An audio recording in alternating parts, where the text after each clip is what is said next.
Yelo ko.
Ganyan po yung gamot ni Shelo ngayon.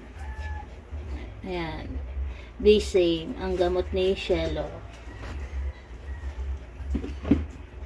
Bibi, inom kang gamot.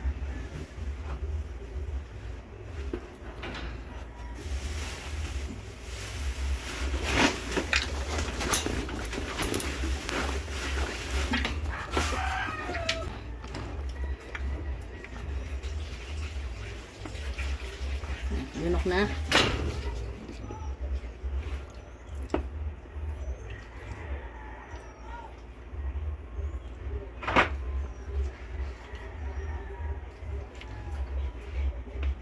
Maraming nagsesend sa akin ng ganito. Ganito daw yung painom. At eto nga po, isang pakitaan na lang. Ganito po yung isa sa mga gamot ni Shelo. Kaya naman po, papainom na po natin siya.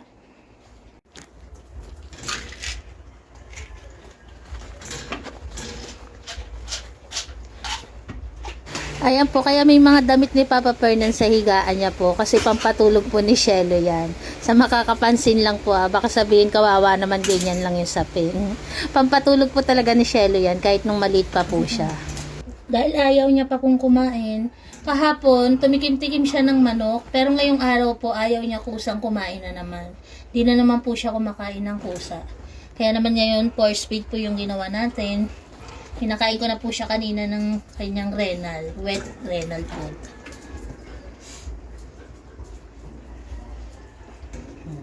Good boy, Bibi. Nalunok agad. Good boy. At mamaya-maya po, mga 10, papunta naman sila sa vet kasi papalitan po yung kanyang dextrose. Yan. Kaya papunta uli sila sa vet. Tingnan nyo naman po. Medyo nakangiti-ngiti na siya kanina. Hi ka muna sa kanila, Shelo. Hello po. Salamat po sa mga prayer nyo. Sa ngayon po, nakakaupo-upo na si Shelo. Nakakaupo na siya, nakaka-smile-smile na. Hindi katulad ng mga nakaraan. Talagang nagtutulog lang po siya. Wala siyang ginagawa, tulog ng tulog. Tapos yung ulo niya, hindi niya maibangon. Lagi lang naka-down na ganun. Ngayon po, ayan si Shelo. Salamat po. Wait na lang po sa update mamaya pagpunta nila ng vet. Papalitan lang po mamaya. Pag pumunta sila sa vet mamaya, papalitan lang po tong dextrose niya. Pero dun na rin po sa pathology siya dadalhin.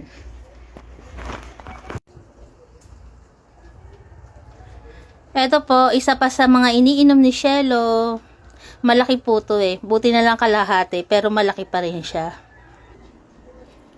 Ayan, ganyan po kalaki yung iniinom ni Shelo na gamot. Pero kalahati lang po. Pero kung titignan nyo po, malaki pa rin talaga, di ba? Tapos ayaw niya pang kusang kumain. Kaya ang ginagawa ko po, talagang inilulusot ko pilit sa kanyang bibig.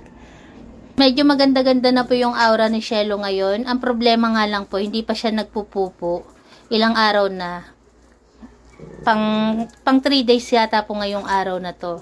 Na hindi pa siya nagpupupo. Kaya medyo malaki yung kanyang tiyan.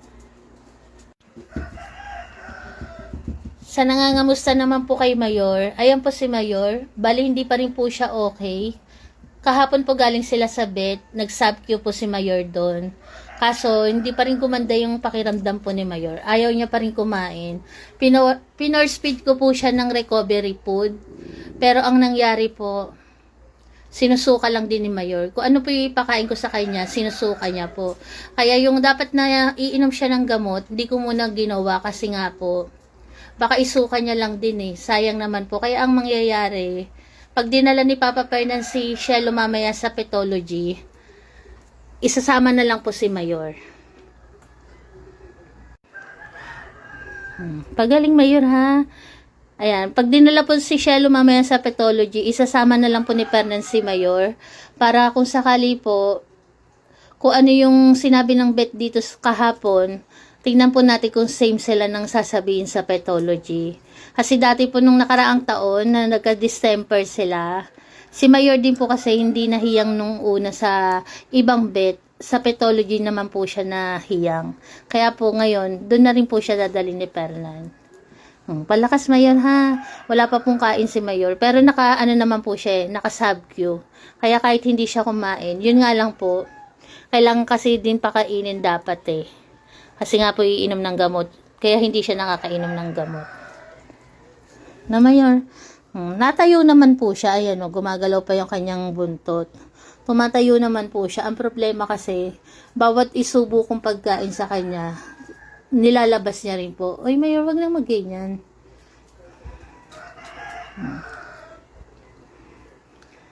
Palakas Mayor ko ha. Magpalakas Mayor ha. Ito pong cherry eye niya, hindi na namin pinatanggal kasi hindi naman po siya lumalaki. Naka-steady lang po na ganyan. Sabi naman ng vet, okay lang hindi patanggal kung hindi naman nakakasagabal sa paningin ni Mayor. Tapos kung hindi siya lumalaki.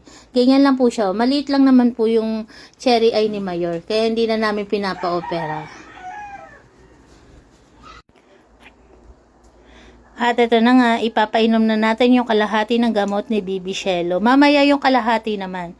Araw at gabi po ito kung painom.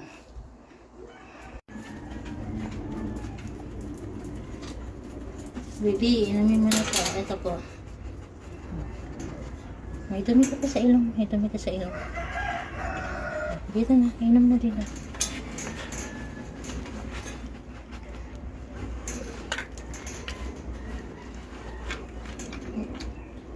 Teka.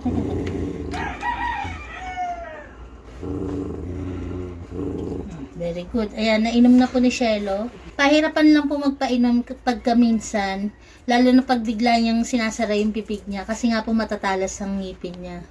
Pero yun, tiyagaan lang po. Sa ngayon, makikitaan po natin ng maganda-gandang sitwasyon si Shelo. Salamat po sa lahat po ng mga prayers nyo. Sana po si Mayor din, isama rin po natin sa prayer na gumaling na rin po si Mayor. Si Rhonda naman po, okay naman po si Rhonda. Kahapon nga po pala, sabi daw ng vet, okay na daw si Rhonda, masasurvive niya yun. Kasi, ang pinakamahirap lang daw po sa pagkikimo, yung first session. Pero nalampasan po ni Rhonda yung first session. Kaya sa pangalawa po, magiging okay na rin daw po yun. At ayan po yung update sa aming Barako family. Salamat po sa mga prayers nyo. Ulitin ko po, kaya may mga sapin dito na damit ni Papa Fernan. Kasi nga po pampatulog ni Shelo to. Hindi pwedeng wala to kasi pag wala to, hindi po nakakatulog si Shelo. Umiingit-ingit po siya o umiiyak. Gusto niya po kasi laging merong damit ni Papa Fernan. Kahit po nung dati pa, ganyan po si Shelo. Salamat po ulit. God bless.